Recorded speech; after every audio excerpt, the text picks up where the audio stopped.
Olá, tudo bom? Hoje nós vamos falar quem pode publicar um artigo científico e quais os cuidados que deve-se ter.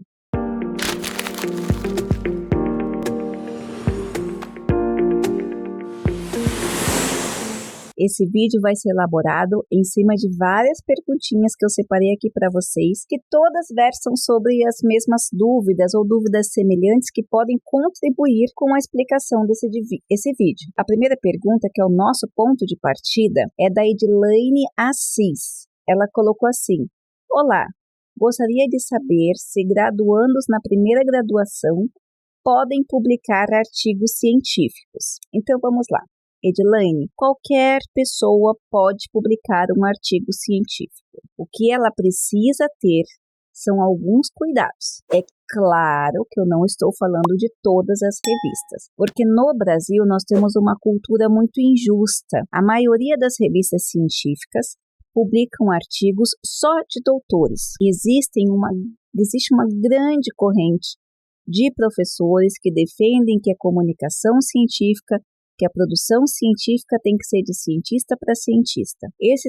Essas pessoas, elas geralmente defendem base de dados fechadas, elas defendem publicação de artigos só para inglês, porque todo doutor tem que ter o conhecimento aí do inglês. Eu, particularmente, não compactuo com essa ideia, porque eu acho que todo conhecimento ele deve ser respeitado, ele deve ser divulgado, principalmente assim, existem grandes gênios que não fizeram mestrado ou doutorado, mas estão dentro de uma linha de conhecimento muito profunda. Então eu, como pessoa e como editora de uma revista científica, eu não compactuo. Não sou só eu, tá? Existem muitas pessoas que não compactuam também, porque acreditam que o conhecimento científico ele tem que ser aberto, ele tem que ser para todos. Na nossa sociedade brasileira, nós temos um desnivelamento cultural, desnivelamento não cultural, mas de saber mesmo, de conhecimento, esse conhecimento acadêmico, científico, muito grande. Nós temos falta de acesso, falta de oportunidades, nós temos cursos de instituições que acabam preparando mais, nós temos um problema educacional muito grande. Eu acredito que separando esse conhecimento, ou seja, deixando só para doutores publicar em base de dados em inglês, nós nunca alcançaremos, nós nunca conseguiremos subir no nível de educação, no nível de conhecimento, no nível de sociedade, se a gente não abre esse conhecimento. É claro que nesse processo de abertura do conhecimento, existem conhecimentos que acabam não conseguindo atingir um determinado nível. Existem conhecimentos que são considerados mais fracos, mas no sentido do quê?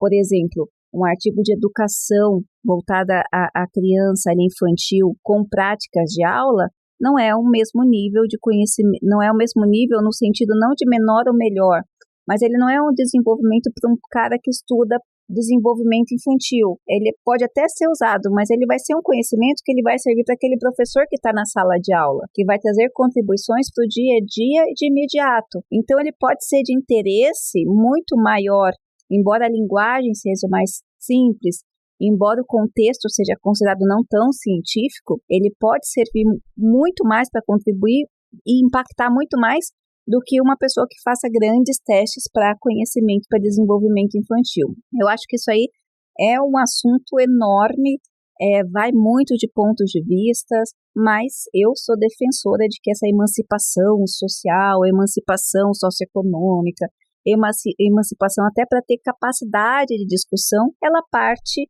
do conhecimento. Hoje nós temos uma sociedade que está difícil até conversar com as pessoas pelo nível de conhecimento. Então, quando as pessoas não conhecem, elas tendem mais a agredir do que contribuir, né? Uma polarização de lados que não compreendem essas discussões. Mas, enfim, vendo, né, esse ponto de vista, entendendo essas colocações, eu diria que você pode, sim, qualquer pessoa pode publicar um artigo científico, porém, como artigo científico, tá, exigem cuidados científicos. Então, vamos lá. Qualquer pessoa pode publicar artigo científico. No meu ponto de vista, sim. não só na revista Núcleo do Conhecimento, mas em outras revistas que compactuam a mesma ideologia. Porém, ele tem que ser científico, então ele tem que ter alguns cuidados. O primeiro cuidado é o distanciamento na pesquisa. Então, você, como pesquisador, como pesquisadora, você tem que conseguir olhar um determinado objeto com distanciamento. Por exemplo, eu vou falar da relação indivíduo com o celular. Eu vou procurar autores que trabalham com essa relação. Eu vou procurar discussões, uma linha teórica para seguir. Provavelmente você vai precisar de alguém com mais experiência para te orientar. Você pode fazer isso na faculdade, você pode fazer isso no seu ambiente. Então, seja humilde e veja que você precisa de um apoio nessa construção científica, caso você não tenha essa dominação ali de metodologia científica. Existem alunos que eu vejo que enviam materiais de ensino médio ou no primeiro ano da graduação que são textos maduros, são textos realmente bacana, mas outras pessoas, até mesmo já formadas, elas acabam enviando materiais que são em cima de achismo, em cima de ideologia. Então, a primeira coisa que você tem que conseguir fazer é desenvolver um material dentro de um formato científico, com uma argumentação madura. Então, se você tem uma graduação ou você está terminando o ensino médio, você não pode dizer, por exemplo, as pessoas amam mais celular do que cachorro. Isso não é uma situação, não é uma verdade, não tem fonte. Você precisa dizer de que ponto de vista você está falando, é psicológico, é comportamental, você está falando de sociedade de consumo, você está falando do quê? Então, é essa maturidade da informação científica que você deve ter. Eu vou usar uma outra pergunta também para ajudar. O Rafa colocou assim para gente, ou a Rafa, acho que é Prof. Rafa Prof. Gostaria de saber se trabalho de tipo ensaio que discutem um assunto, digamos, assuntos pouco discutidos, são considerados artigos. Ensaio é ensaio e artigo é artigo. Ambos são publicáveis. Quais os cuidados? O cuidado do ensaio é justamente isso. Você pode discutir qualquer assunto que você quiser, desde que você tenha base para isso. Então, vou falar de teoria crítica da comunicação. Eu vou usar uma base de autor. Eu vou falar um assunto de diferença de mídias, de conteúdo de mídia. Eu vou dizer da onde que aquele pensamento está sendo exposto, construído, o que fala, o que antecede esse conhecimento, da onde eu estou partindo com os meus conceitos, o porquê que eu estou fazendo essa consideração. Basicamente, todo trabalho, ele parte de um problema que você vai resolver. Então, qual o problema que você está querendo resolver? Será que você fez uma pesquisa ao ponto de entender o que se fala sobre o assunto? Esses dias eu recebi um artigo que o tema estava assim, o título estava assim, a importância da liderança na administração. Então, assim, não resolve nenhum problema, isso aí já é um conhecimento geral. Toda organização, ela precisa de líder, toda instituição precisa de líder e o líder é importante, obviamente. Então, qual é o problema que você quer responder? Qual é o problema que você quer trabalhar no seu artigo, no seu ensaio? Então, esse problema ele tem que estar definido. Esses assuntos que você fala que podem ser discutidos ou pouco discutidos, existem muitos assuntos que podem ser pouco discutidos, principalmente nessa sociedade que está polarizada e muitas pessoas têm ponderações sobre determinados assuntos, mas às vezes têm até medo de algumas colocações. Então, existem muitos assuntos polêmicos que podem ser trabalhados, e aí, como que você vai fazer isso? Você vai conseguir trabalhar qualquer assunto que você quiser, desde que você tenha base, desde que você busque autores de referência, desde que você busque explicar. E isso não está vinculado ao título, isso está vinculado à composição mesmo do artigo, do material científico. O Bruce perguntou o seguinte, nessa mesma questão, nessa mesma linha que eu estou traçando aqui, o Bruce perguntou o seguinte: posso usar qualquer livro em artigo científico, mesmo um livro que não use fontes externas? Então, é uma outra coisa que tem que tomar cuidado. Quando você vai construir um material científico, a não ser, Bruce, que esse livro que não seja científico, seja objeto de análise.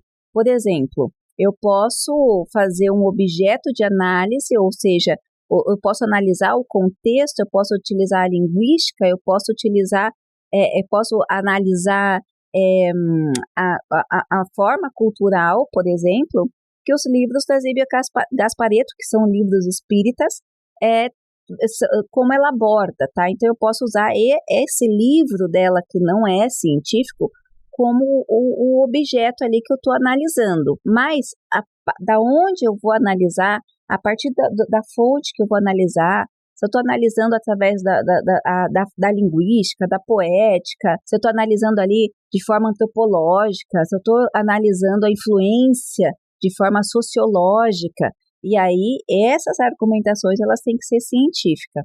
Então a primeira coisa que você tem que ter cuidado na composição de um texto científico, de um material científico, são as fontes que você está citando. Esse é o princípio da ciência, é esse pensamento crítico. Mas eu vou usar qualquer artigo? Eu sempre tenho falado, muito mais importante do que analisar a revista que você está investigando, analise quem são os autores que estão escrevendo, o quanto eles entendem do assunto, quem são esses autores que estão escrevendo, e aí você separa todos os materiais ali dentro desse contexto. Procure analisar o cuidado metodológico que o autor tem. Então, você vai conseguir fazer isso. Aí você pode perguntar, puxa, professora, mas se eu estou avaliando, os outros autores também não vão avaliar o meu artigo e, de repente, por eu não ter título, isso vai ser considerado de forma negativa? Não, se você mostrar que a linha de raciocínio para você chegar naquela discussão foi sólida. Se você tem esses cuidados metodológicos, se você tem esses cuidados científicos, se você tem a capacidade nesse distanciamento da fala, isso é muito importante. Então, veja, é mais questão de método mesmo, de ciência, e para isso tem vários vídeos. Se você tem dificuldade, como eu falei, procure ajuda de um professor, procure a ajuda de alguém que entenda dessas questões de metodologia científica. Existem livros gratuitos. Se você digitar Antônio Carlos Gil, método de pesquisa, um professor aqui da Grande São Paulo. Ele é muito bom, muito especialista em metodologia científica. Ele tem livros gratuitos que você consegue pegar pela internet e baixar em PDF. Então, são livros bons que você pode entender como trabalhar com texto científico. Quais são os métodos científicos que você tem que considerar? Isso é muito importante para você entender. A gente volta para aquela primeira pergunta da Edilane. Qualquer pessoa pode publicar? O graduando na primeira graduação pode publicar artigo científico? Pode. Quais são os cuidados que tem que tomar? A revista, se a revista aceita, como que é a política de publicação da revista, então, primeiro aspecto. E segundo aspecto, se você adotou ali, se você tomou conta de todos os pressupostos científicos. Então, é mais importante você conseguir ver, já que você sabe que tem essa viabilidade, se o seu material foi capaz de obedecer toda aquela gama da produção científica, da sistematização, da busca das fontes. Muito difícil um livro que não seja acadêmico ser interessante para o seu trabalho, porque você consegue hoje as mesmas fontes, a mesma fala, a grande maioria, no material científico. Então, você tem que ter cuidado no processo, tá certo? Pessoal, eu espero ter auxiliado nessa compreensão. A questão do conhecimento no Brasil, ela é uma questão ainda que, merece muita discussão. É um assunto polêmico, falando de assunto polêmico, como o Rafa falou de ensaios polêmicos, esse é um assunto que é polêmico e eu espero ter ajudado. Espero os comentários de vocês desse vídeo, o seu like e se inscrever no canal. Um grande abraço e até a próxima!